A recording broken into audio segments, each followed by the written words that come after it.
Assalamualaikum warahmatullahi wabarakatuh. Om Swastiastu, Namo Buddhaya, Salam Kebajikan, Salam Sejahtera bagi kita semua.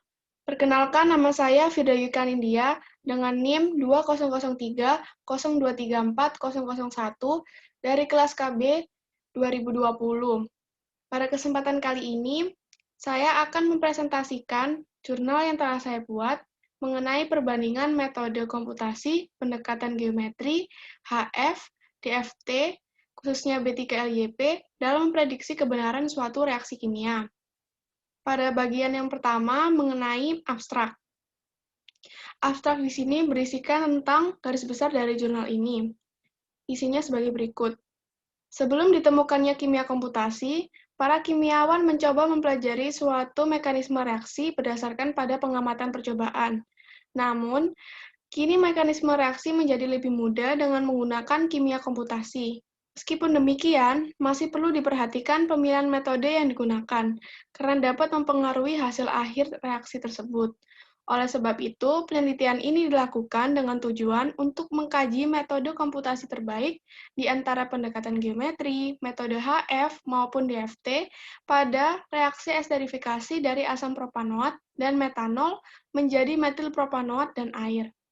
Dalam hal pembuktian mekanisme reaksi, metode komputasi dilakukan berdasarkan perhitungan energi reaksinya pada setiap molekul yang diterjemahkan ke dalam program komputer. Berdasarkan hasil penelitian menunjukkan bahwa pendekatan geometri kurang teliti dalam komputasi, karena hanya menyediakan pernyataan aljabar yang sederhana untuk energi total senyawa.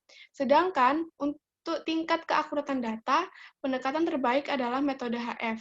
Dengan konsekuensi, dibutuhkan waktu operasi yang lebih lama. Dengan demikian, metode HF lebih memungkinkan diterapkan pada molekul yang berukuran kecil. Dan untuk molekul yang relatif besar, metode yang paling tepat adalah DFT, karena hasil yang diperoleh juga tidak jauh berbeda dari nilai yang sebenarnya. Kemudian, pada bab pendahuluan, yang berisikan sebagai berikut. Kimia komputasi adalah cabang kimia yang menggunakan hasil kimia teori yang diterjemahkan ke dalam program komputer untuk menghitung sifat-sifat molekul dan perubahannya. Kimia komputasi dapat pula melakukan simulasi terhadap sistem-sistem besar dengan menerapkan program tersebut pada sistem kimia nyata. Contoh, sifat-sifat molekul yang dihitung antara lain struktur atom, energi, selisih energi, muatan, momen dipol, kereaktifan frekuensi getaran, dan besaran spektroskopi lainnya. Simulasi terhadap makromolekul dan sistem besar seperti yang bisa mencakup kajian konformasi molekul dan perubahannya, perubahan fasa, serta peramalan sifat-sifat makroskopik seperti kalor jenis. Berdasarkan perilaku di tingkat atom dan molekul, sehingga secara umum, para kimiawan memanfaatkan teknik-teknik pada kimia komputasi untuk pemodelan kimia yang meliputi 1. Dapat mendesain awal proses reaksi sintetis yang diinginkan. 2. Mempelajari dan menjelajahi mekanisme reaksi yang mungkin terjadi dari desain yang telah dibuat. Yang 3. Melakukan simulasi reaksi pada komputer. Dan yang terakhir, menentukan sifat-sifat dari molekul bereaksi maupun produk yang dihasilkan. Kemudian, mekanisme reaksi adalah penyusunan rangkaian tahapan beberapa reaksi sederhana menjadi satu sistem reaksi yang rumit berdasarkan pada pengamatan laju reaksi. Reaksi sederhana dapat didefinisikan sebagai reaksi yang sebenarnya terjadi pada skala atomik, sedangkan reaksi rumit dapat didefinisikan sebagai reaksi yang terjadi pada skala makroskopis. Reaksi rumit merupakan kumpulan dari beberapa reaksi sederhana. Dan berikut adalah dua cara penggabungan dua reaksi sederhana. Lalu, dengan mempelajari mekanisme reaksi, para kimiawan dapat mengetahui tahapan-tahapan reaksi dari suatu proses kimia, serta mengetahui halangan-halangan yang mungkin terjadi, sehingga para kimiawan dapat menentukan kinetika reaksinya dan merancang teknik optimalisasi proses, dengan memperhatikan pemilihan metode komputasi yang digunakan, karena hal itu dapat mempengaruhi hasil akhir reaksi. Kemudian, esterifikasi merupakan reaksi pembentukan ester dengan reaksi lanjut antara suatu asam karboksilat dengan suatu alkohol. Biasanya esterifikasi berkataliskan asam. Dengan laju esterifikasi suatu asam karboksilat bergantung bergantung terutama pada halangan sterik dalam alkohol dan asam karboksilatnya. Mekanisme reaksi esterifikasi merupakan reaksi substitusi asil nukleofil dengan katalisator asam. Gugus karbonil dari asam karboksilat tidak cukup kuat sebagai elektrofil untuk diserang oleh alkohol. Nah, katalisator asam akan memprotonasi gugus karbonil dan mengaktifasinya ke arah penyerangan nukleofil. Pelepasan proton akan menghasilkan hidrat dari ester. Kemudian terjadi transfer proton. Esterifikasi dari asam propanoa dan metanol menjadi metil propanoa dan air termasuk reaksi eksoterm yang reversibel. Reaksi eksoterm merupakan reaksi kimia dari reaktan yang memiliki entalpi rendah.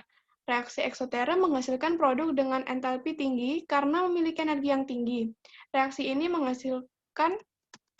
melepaskan panas ke lingkungannya, yang menyebabkan suhunya naik seiring dengan berlangsungnya reaksi. Kemudian metode komputasi molekul secara sistematis dapat digolongkan dalam berbagai pendekatan sebagai berikut. Yang pertama adalah metode mekanika molekul. Metode ini menggunakan dasar-dasar hukum fisika klasik sebagai perhitungannya. Kemudian yang kedua, metode mekanika kuantum.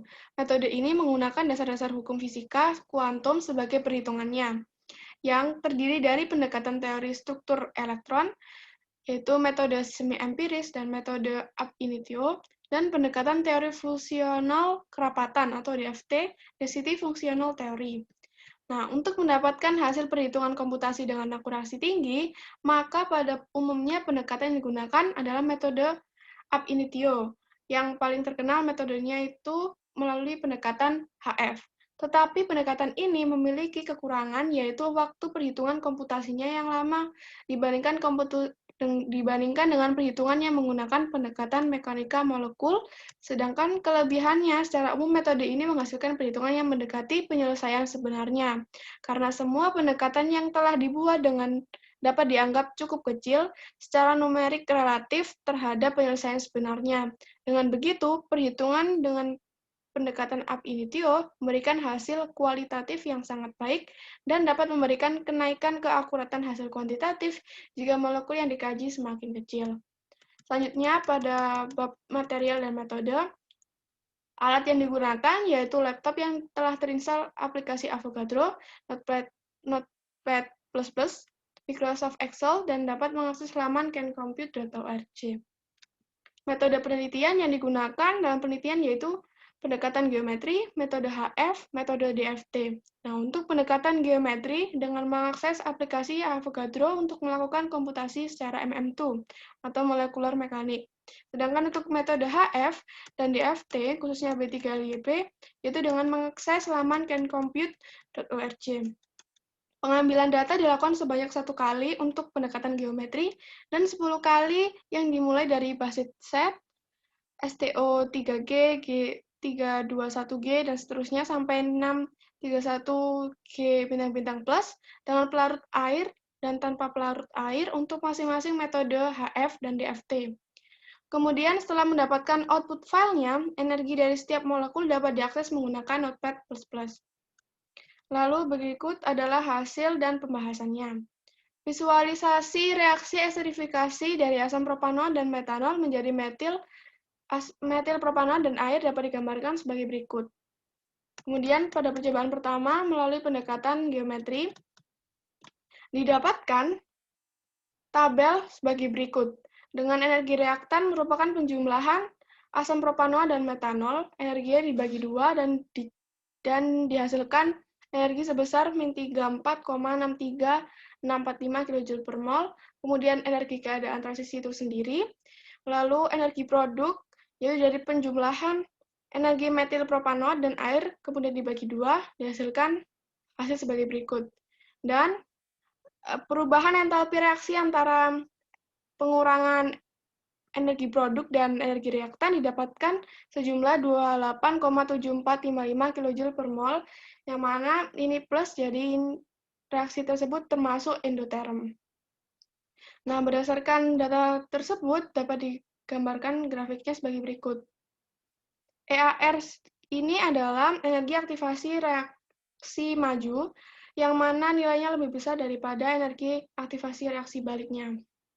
Kemudian pada percobaan yang kedua menggunakan metode HF didapatkan data sebagai berikut dengan basis set yang telah ditentukan tadi, baik dengan pelarut ataupun tidak. Didapatkan data berikut dan semua perubahan entalpi dari metode HF ini menunjukkan bahwa reaksi esterifikasi tersebut termasuk reaksi eksoterm. Lalu berikut adalah grafik yang bisa digambarkan dari data tersebut. Semuanya merupakan reaksi eksoterm, yang mana energi aktivasi reaksi baliknya itu lebih besar daripada energi aktivasi reaksi majunya. Nah, berikut percobaan yang ketiga menggunakan metode DFT, didapatkan data dan grafik sebagai berikut. Tabel datanya ini dengan basis set yang telah ditentukan, kemudian perubahan entalpinya semuanya juga termasuk reaksi eksoterm sama seperti metode HF. Berikut grafik yang bisa digambarkan dari metode DFT. Sejumlah basis set yang telah ditentukan. Kemudian dapat ditarik analisisnya, yaitu pada pendekatan geometri atau EM2, berlangsungnya perhitungan energi oleh setiap molekul relatif cepat dibandingkan dengan metode yang lainnya. Hal ini dikarenakan pendekatan geometri hanya menyediakan pernyataan aljabar yang sederhana untuk energi total senyawa, tanpa harus menghitung fungsi gelombang atau kerapatan elektron totalnya, sehingga banyak sifat kimia yang tidak dapat didefinisikan dengan metode ini, seperti halnya keadaan eksitasi elektronik.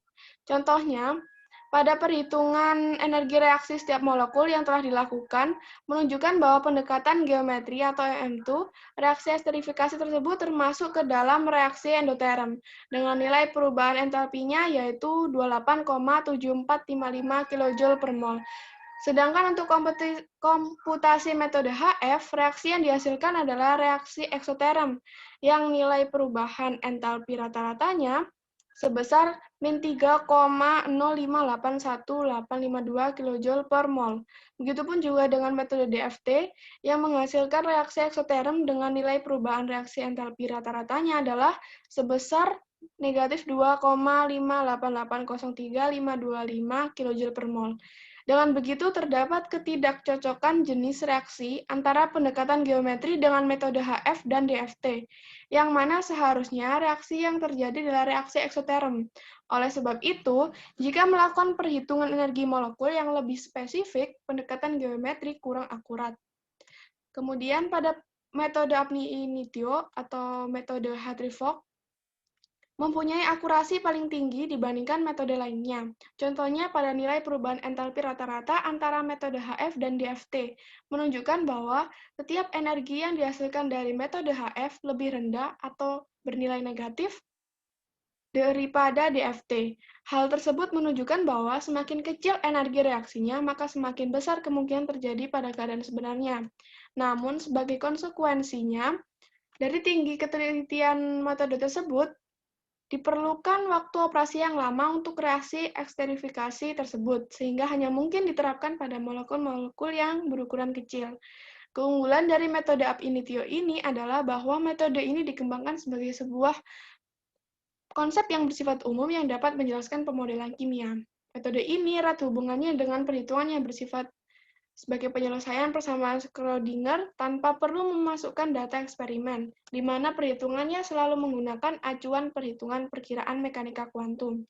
Sedangkan untuk metode DFT, khususnya B3LYP, karena waktu operasinya berlangsung lebih cepat dibandingkan metode HF, mengakibatkan metode ini tidak terpengaruh oleh ukuran sistem, di mana pada metode ab initio, kompleksitas fungsi gelombang akan semakin meningkat dengan bertambahnya jumlah elektron. Namun dalam DFT, peubah kerapatan elektron dijaga tetap dan tidak terpengaruh oleh ukuran sistem, sehingga metode DFT umum digunakan untuk optimasi geometri dan struktur elektron molekul yang relatif lebih besar dari kompleks logam transisi misalnya. Kemudian pada bagian kesimpulan, pendekatan geometri kurang teliti dalam melakukan komputasi karena hanya menyediakan pernyataan aljabar yang sederhana untuk energi total senyawa. Sedangkan untuk tingkat keakuratan data, pendekatan terbaik adalah metode HF. Namun sebagai konsekuensi dibutuhkan waktu operasi yang lebih lama. Oleh sebab itu, metode HF lebih memungkinkan diterapkan pada molekul yang berukuran lebih kecil. Dan untuk perhitungan energi dengan optimasi geometri dan struktur elektromolekul yang relatif besar, misalnya dari kompleks logam transisi, metode yang paling tepat adalah DFT. Karena waktu operasinya juga jauh lebih cepat, serta hasil yang diperoleh juga tidak jauh berbeda dari nilai yang sebenarnya. Kemudian ucapan terima kasih ditujukan kepada Dr. I Gusti Marisanjaya MSI, selaku dosen pembimbing dalam meluangkan waktunya untuk memberikan petunjuk, dorongan, saran, dan arahan sejak rencana penelitian ini hingga selesainya penulisan jurnal ini, serta beberapa pihak yang telah memberikan dukungan dan bantuan selama pengerjaan jurnal. Berikut adalah daftar pustakanya. Sekian yang bisa saya sampaikan, kurang lebihnya saya mohon maaf. Terima kasih atas perhatiannya. Wassalamualaikum warahmatullahi wabarakatuh.